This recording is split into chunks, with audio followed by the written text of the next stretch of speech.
और हर साल यहाँ इस महाअधिवेशन में तमाम युवा शिरकत करते हैं, शामिल होते हैं और अपने विचारों को व्यक्त करते हैं। ऐसे ही कुछ यंग लीडर्स हमारे साथ यहाँ मंच पर बैठे हैं। उनकी आवाज़ को और उनके विचारों को हम सुनेंगे आज के विषय पर। मैं सबसे पहले बुलाऊंगी सुकन्या कुलकर्णी हमारे साथ हैं, जो कि महाराष्ट्र से आती हैं, मैकेनिकल इंजीनियरिंग कर रही हैं। सुकन्या कुलकर्णी का जोरदार तालियों के साथ हम स्वागत करेंगे। आज के विषय पर अपने विचार रखेंगी।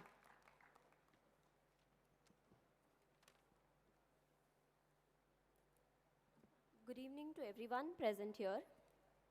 Well, politics is not a game, but a serious business. Chanakya Niti says, before you start some work, always ask yourself 3 questions. Why am I here? What the results might be? And will I be successful if I implement these principles? Citing the data for over 300 years, no country has ever made economic progress unless all the citizens of the nations have worked with harmony and unison, collaborating the political power as well as the corporate management rules.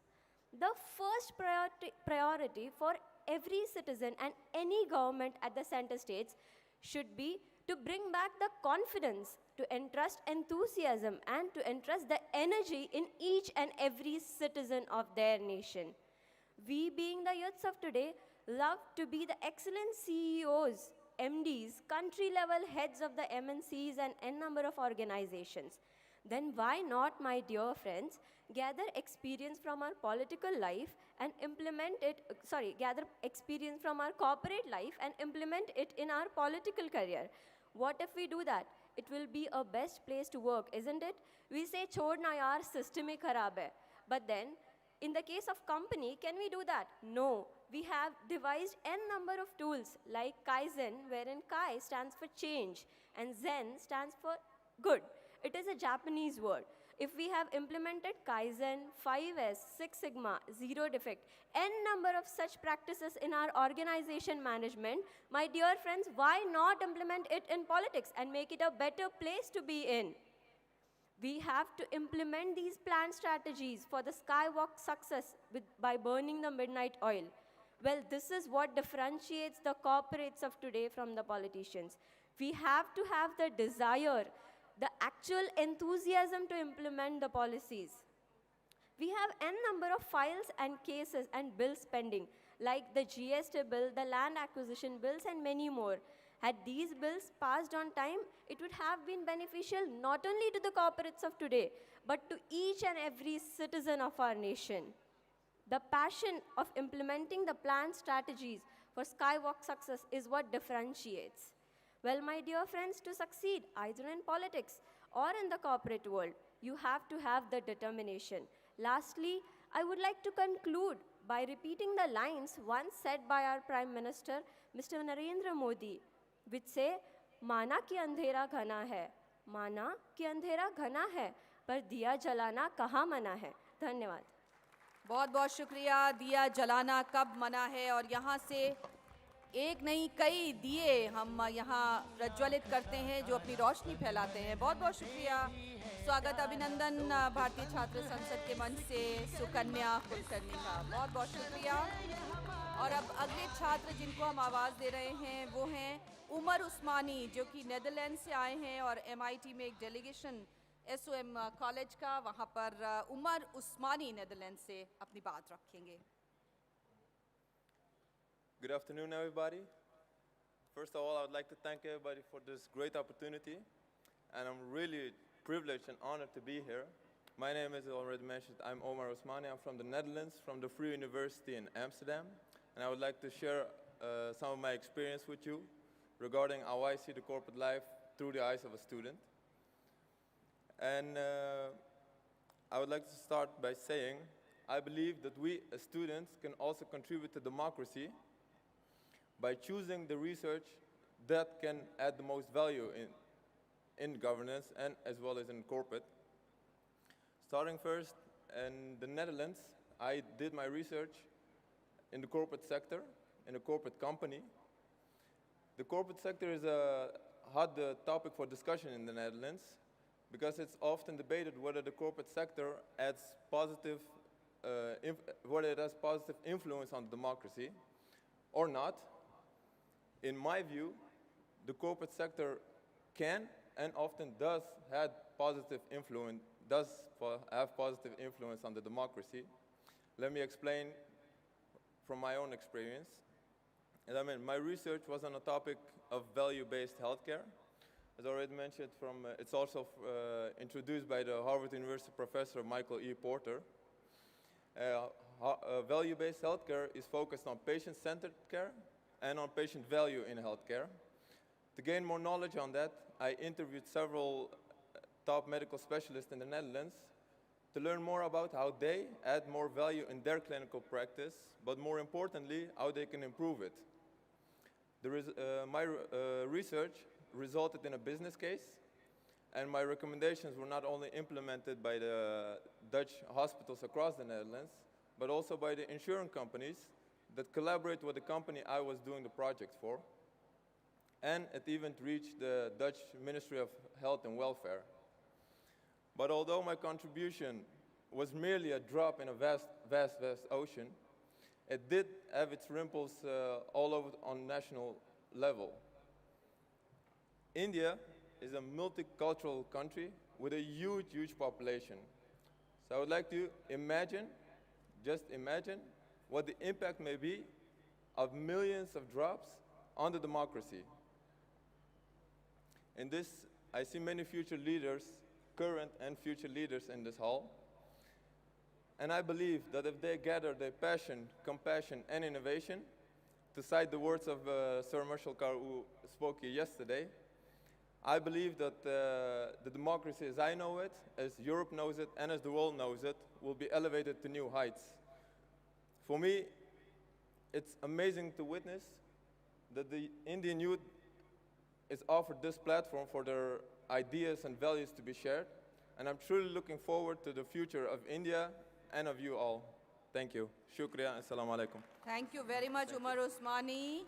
Umar Usmani Netherland से आए हैं और MIT के एक delegation में यहाँ पर हिंदुस्तान में, और इनका स्वागत अभिनंदन माननीय सांगे जी द्वारा, BCS के सदस्य और तिब्बत के निर्वासित प्रधानमंत्री के ज़रिए। बहुत बहुत शुक्रिया।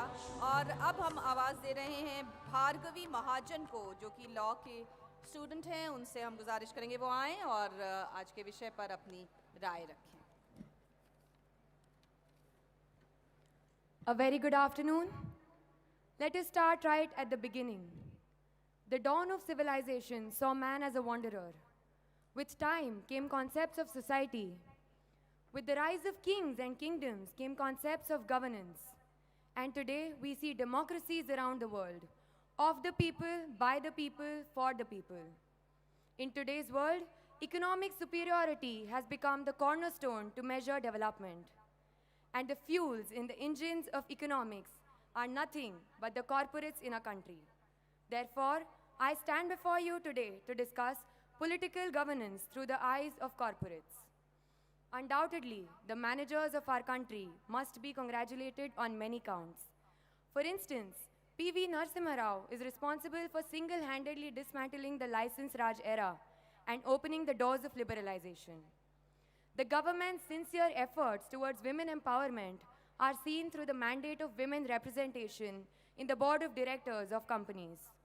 CSR, corporate social responsibility, is another attempt by the government to give back to the society what the corporates take from it. Most importantly, our country fosters a healthy competition. It is not monopolistic, but flexible. Also, India is known to have one of the finest intellectual property law mechanisms around the world. Having seen the successes of the government, there is also need to address the drawbacks. In this context, I quote Thomas Jefferson, who says, "In my experience, most bad governances are a result of too much governance." Yes, unfortunately, the government's involvement in certain spheres is proving to be an obstacle to the progress of companies. The extremely tedious taxation laws in the country are a major concern today. Not to mention, there is an urgent need for simplification of the land acquisition process by the corporates. Import-export laws must be revisited. Consolidation of labor laws is the need of the hour. Ask any businessman what he wants today. The unified answer would be ease to do business. Simplification is the absolute necessity. There has to be predictability in the system. Proactive mechanism is not the way to go. It should be proactive rather than reactive. Today, India ranks as one of the 3rd GDP countries in the world with the 7th purchase power parity ranking. But sadly, when it comes to ease of doing business, we rank 130th in the world. So pass the pending bills, consolidate the compliances, and promote web-based governance is the way to go. To conclude, I quote Barack Obama, who says, "If you're walking down the right path and willing to keep walking, progress is inevitable." Therefore, I believe with a certain changes in our governance, progress in India is absolutely inevitable. Thank you. बहुत बहुत शुक्रिया। बिल्कुल ठीक कहा भार्गवी महाजन ने, किस प्रकार से अपने उन चीज़ों को दुरुस्त करना है जहाँ पर हमारी लीकेजेस हैं, जहाँ पर हमारे वीक पॉइंट्स हैं। और स्वागत अभिनंदन यहाँ पर भार्गवी महाजन का भारतीय छात्र संसद के मंच पर। इन्हीं होनहार युवाओं को सुनने के लिए हम लोग यहाँ इकट्ठा होते हैं। बहुत बहुत शुक्रिया। और अब हम आवाज़ दे रहे हैं हरसिमरन कौर को, जो कि पंजाब से आती हैं, फार्मेसी की स्टूडेंट हैं। हरसिमरन कौर, आएँ और अपनी बात रखिए। With proper governance, life will improve for all. Good afternoon, I'm Harsimran Kaur and I'm here to share my views in this session on political governance through the eyes of corporate. Be a commoner or a corporate man, this idea has its own share of expectations and desires. Simply putting, political governance in the eyes of corporate is nothing but a tool to reach out to the masses which dictate its impregnability in the market. Sounds too much like crony capitalism? The road doesn't end here, albeit this is where it triggers the critical point. Political governance through the eyes of corporate defines the relation between these distinct identities. One being the corporates as the manufacturers, and other the masses at the far end of the chain acting as consumers. As I have already told, it is a chain. So how do we make for these two ends to meet? Political governance thus acts as a middleman in this nexus and provides for a direct link between these two. Corporates are usually mocked as leeches, sucking the blood and sweat of the poor and masses. But has anyone pondered upon the reasons of it? Life turns a full circle and points out to the gray areas such as despotism, favoritism, disproportional addition, corruption, license raj, and whatnot. The game changer, or I would call the need of the hour, is the economic reform that puts forth the engagement of the corporates in the nation's building policies. It's not that we do not have any reforms as such. The initiatives such as Startup India, Make in India, Digital India, the smart cities, the CSR, the stand taken by Prime Minister in the global stage, and not to forget the ultimate fact that India's economic growth rate has become the global growth challenger. But apart from the mirror picture, we need to understand that in this ever-growing, ever-progressing, and ever-changing world, there is a need to integrate, collaborate, and partner with the market changers, the corporates, and do not deny the successful democratic transition as happened in Kenya in 2003, laid on a foundation based upon the cemented coordination between the corporate and the political arenas. Why political governance through the eyes of corporate? Why can't the vice versa happen? Why can't the political governance and the corporate governance play in for a greater governance where, yes, actually, India can progress as a whole? Why can't this lead to a robust mechanism where the hurdles and evils become a part of Rip Van Winkle's folklores? In an era where the corporates are no longer parasites and are completing the aspirations of the poor and masses, the vision of reuniting the estranged Bharat with India seems practical. 7 decades ago, we declared our tryst with destiny. Now, with the economic and the social progress, we make believe in the motto of the Indian Air Force, Nabha Sparsham Deepatam, touch the sky with glory. Thank you. बहुत बहुत शुक्रिया। जब तक हरसिमरन कौर जैसे युवा भारत में रहेंगे, निश्चित तौर पर कोई रोक नहीं सकता हमारी उन्नति को, प्रगति को। बहुत बहुत बधाई। और यहाँ भारतीय छात्र संसद के मंच पर इस युवा छात्र नेता का सम्मान हरसिमरन कौर। जोरदार तालियों के साथ अभिनंदन इस युवा नेत्री का।